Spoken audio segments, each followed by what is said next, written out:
Je pense qu'il faut qu'on insiste sur une chose, c'est que les investissements pour lesquels ces crédits ont été accordés par l'ARS, ils ont été faits et ils ne sont pas aujourd'hui amortis. Vous parliez, Monsieur le Président, ce matin, d'un engagement moral qu'on devait avoir, c'est au sujet des prisons, et on partageait bien votre philosophie sur cette question. Eh bien, il me semble que l'État a une obligation et un engagement moral. On ne peut pas, quand on contractualise, dire qu'on va financer des investissements et ensuite, alors que ceux-ci ne sont pas amortis, leur retirer les crédits.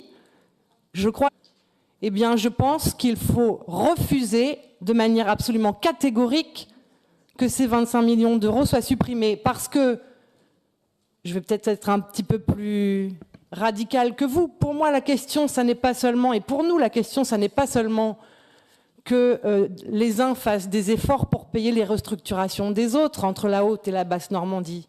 La question, c'est qu'il y ait un moratoire sur ces restructurations. Chacun connaît la longue liste des services fermés.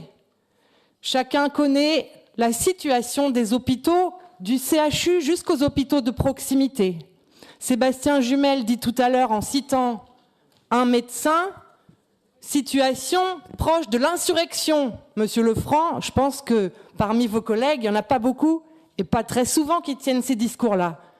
Si nous ne prenons pas en compte la mesure de ça, nous pourrons financer toutes les maisons de santé ou les pôles de santé pluridisciplinaires qu'on veut, mais s'il n'y a pas un hôpital public qui maille le territoire dans la proximité en Normandie, tous les efforts des collectivités pour attirer des médecins seront vains. Et donc, moi, je souhaite qu'on mène une véritable bataille sur cette question-là. Il faut être intraitable. Ces 25 millions d'euros doivent rester dans les caisses des hôpitaux de l'Eure et de la Seine-Maritime.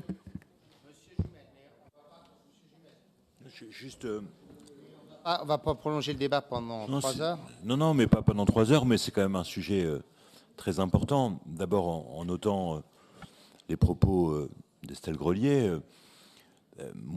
c'est moi qui ai informé la presse. Et j'ai informé la presse parce que, voilà, pour la deuxième fois, je tombe sur une note confidentielle de l'ARS qui essaie, contrairement à tous les principes de démocratie sanitaire, de casser la réponse de santé publique derrière le dos des usagers, des élus et des organisations représentatives des salariés. La première fois, c'était lorsque l'ARS a eu les velléités de construire des GHT mastodontes écrasant les territoires, et nous avons résisté et elle a reculé, et c'est bien, et la région a été en appui de ma protestation là-dessus, et je vous en remercie. Et maintenant, et donc c'est pas une rumeur, hein, c'est pas simplement les propos de la Fédération, non, mais c'est pas simplement les propos de la Fédération hospitalière de France, c'est une note de l'ARS qui prévoit du jour au lendemain de supprimer ces crédits qui sont vitaux pour les hôpitaux.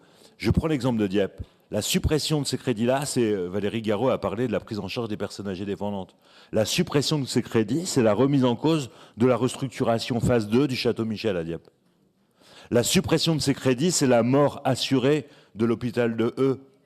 La suppression de ces crédits, c'est, sur Fécamp, la fin des haricots, la fermeture. Et sur Le Havre, une asphyxie du centre hospitalier. Et donc, voilà, l'heure est grave.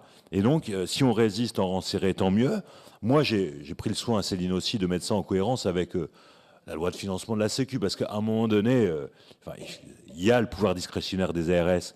Je constate que dans les Hauts-de-France, ils ne font pas la même chose qu'en Normandie, et donc c'est un point d'appui pour qu'elle révise sa copie. Mais c'est quand même la traduction de l'austérité appliquée comme dogme lorsqu'on élabore la loi de financement de la Sécu.